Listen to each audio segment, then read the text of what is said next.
ইয়াক লৈ হাগ্ৰামা আজি শংকিত দিনে ৰাতি তেওঁৰ টেনশ্যন বাঢ়ি আছে শুব নোৱাৰে এলাৰ্জি হয় হাগ্ৰামা মানে দীপেন বড়োৰ নাম শুনিলে যোনবিলাকে আছুৰ বিৰোধী কৰিছে যোনবিলাক জাতীয় বিৰোধী কৰে তেওঁলোকে যিমান ডাঙৰ লিডাৰে নহওক নিক্ষেপ হৈ গৈছে হাগ্ৰামাৰ আজি তাৰিখ এইটো পৰ্যায় আহি পাইছে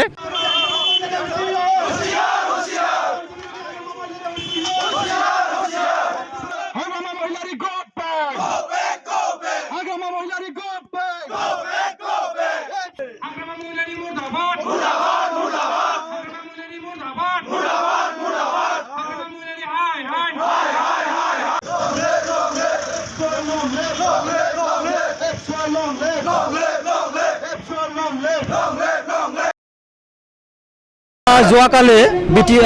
বিপিবি প্ৰধান হাগ্ৰামা মহিলা ডাঙৰীয়াই আমাৰ কালাইগাঁও আৰু খৈৰাবাৰীত আহি পিনে তেওঁলোকৰ পাৰ্টিৰ মিটিং আছিল আমি গম পাইছোঁ মিডিয়াৰ যোগেদি তাতে তেওঁ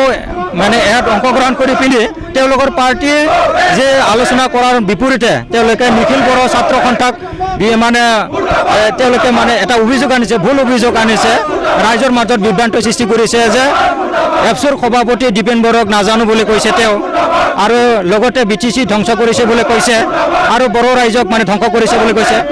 এইটোৱে ক'ব বিচাৰিছোঁ আজি ইয়াৰ কাৰণে নিখিল বড়ো ছাত্ৰ সন্থা ওদালগুৰি জিলা কমিটিয়ে আজি কালাইগাঁও টাউনত এক ঘণ্টীয়া কাৰ্যসূচী লোৱা হৈছে এই ধৰ্ণা কাৰ্যসূচী প্ৰতিমূৰ্তি দাহ কৰা হৈছে এই কাৰ্যসূচীৰ যোগেদি আমি এইটোৱে প্ৰকাশ কৰিব বিচাৰিছোঁ যে আমি শুকাই দিব বিচাৰিছোঁ হাগ্ৰামা মহিলাৰ ডাঙৰীয়াক সুদূৰ ভৱিষ্যতে যাতে এপছক এনেকৈ ভুল ব্যাখ্যা কৰাৰ পৰা ৰাইজক ভুল পৰিচালিত কৰাৰ পৰা বিৰত থাকিব লাগে যিখিনি তেওঁ কথা কৈছে এইগিলা অবাস্তৱ যুক্তি নাই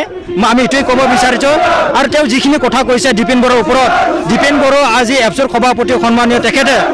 এপছৰ সভাপতিটো দায়িত্ব লৈ পিনি আৰু বিটিচি অঞ্চল বৃহত্তৰ অঞ্চলত বড়ো জাতি জনজাতি লগতে আমাৰ বিভিন্ন জাতি জনগোষ্ঠীৰ ৰাইজ এটা শান্তিৰ কাৰণে তেওঁ কাম কৰি আছে আৰু তেওঁ কৈছে যে বিটিচি ধ্বংস কৰাৰ কথা কৈ আছে এতিয়া হাগ্ৰামা মহিলা ডাঙৰীয়াই এতিয়া কিমান মানে জানে কিমান খবৰ ৰাখে সেইটো মই নাজানো এতিয়া এই অঞ্চলত বৃহত্তৰ অসমৰ এই অঞ্চলত সুকীয়া আন্দোলন সুকীয়া বড়ো ৰাইজৰ কাৰণে বিভিন্ন দল সংগঠনে মানে আন্দোলন চলাই আছে গণতান্ত্ৰিক হাতিয়াৰ যোগেদি আন্দোলন চলাই আছে ইয়াক ভাৰত চৰকাৰ অসম চৰকাৰে স্বীকৃতি দি পিনে 1993ত BEC চুক্তি হৈছিল খানচুমা কুংগৰ বৈষম্যতাৰ নেতৃত্বত আৰু হাগ্ৰামা মহিলাৰ এটাৰ নেতৃত্বত 2003 চনত BTC চুক্তি হৈছে আৰু এতিয়া প্ৰমোদ বড়ো গোবিন্দ বসুমতাৰীৰ নেতৃত্বত 2020 চনৰ 27 জানুৱাৰীত বিটিআৰ শান্তি চুক্তি হৈছে কিন্তু বড়ো জনগোষ্ঠী এই 72 অঞ্চলৰ এটা আল্টিমেট ডিমাণ্ডটো হ'ল সুকীয়া ৰাইজ এতিয়া আমি ভাবিছোঁ যে এই অঞ্চলত যদি আকাংক্ষা বড়োৰ লগতে বিভিন্ন জাতি জনগোষ্ঠী যদি পূৰণ কৰিব লাগে আমাক এটা সময়ত সুকীয়া ৰাইজটো ব্যৱস্থাটো লাগিবই তাৰ কাৰণে আজি এপছৰ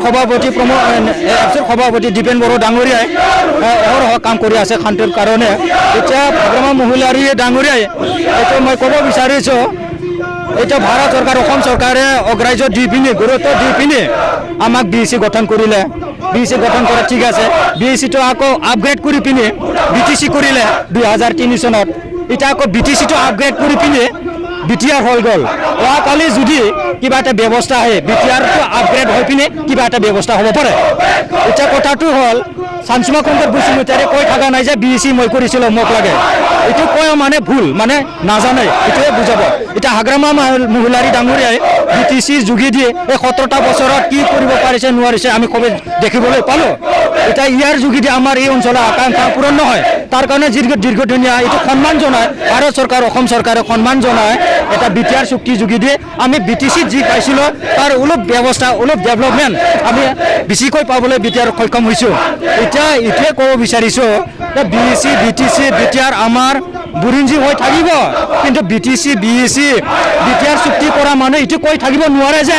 আমি কৰিছোঁ BTC ধ্বংস কৰিছে এইটো নহয় ধ্বংস হোৱা নাই BTCটো ধ্বংস হোৱা নাই BTCটো প্ৰমোশ্যন হৈ পিনে আপগ্ৰেড হৈ পিনে বিটিআৰ হৈছে এইটো মানে হাগ্ৰামা মহিলাই গ্ৰহণ কৰিব পৰা নাই এইটো গ্ৰহণ কৰা মানে তেওঁৰ পলিটিকেল কেৰিয়াৰ সম্পূৰ্ণভাৱে বিনষ্ট হ'বলৈ গৈ আছে ইয়াৰ কাৰণে আজি এপছক নীতি শিক্ষা দিবলৈ তেওঁ মাত মাতিছে এপছক নীতি কিবা ৰাজনীতিৰ কথা ক'বলৈ তেওঁক নাচাজে এপছুৱে কি কৰিব লাগে কি কৰিব নালাগে নিজাভাৱে এটা সংবিধান আছে সময় আৰু প্ৰয়োজনত এপছুৱে ৰাজনীতিভাৱে অংশগ্ৰহণ কৰিছে ৰাইজৰ স্বাৰ্থত অঞ্চলৰ উন্নয়নৰ স্বাৰ্থত ইয়াৰ কাৰণে আমি যিখিনি পৰ্যায়লৈকে যাব লাগে যাম আপোনালোকে হয়তো জানিব যোনে এফচুৰ বিৰোধী কাম কৰিছে জাতি বিৰোধী কাম কৰিছে যিমান ডাঙৰ লিডাৰে নহওক আমাৰ জাতিৰ পৰা অঞ্চলৰ পৰা নিক্ষেপ হৈ গৈছে হাগ্ৰামাৰো এইটো পৰ্যায় আহি পাইছে তাৰ কাৰণে এতিয়া দীপেন বড়োৰ নাম শুনিলে তেওঁ এলাৰ্জি হয়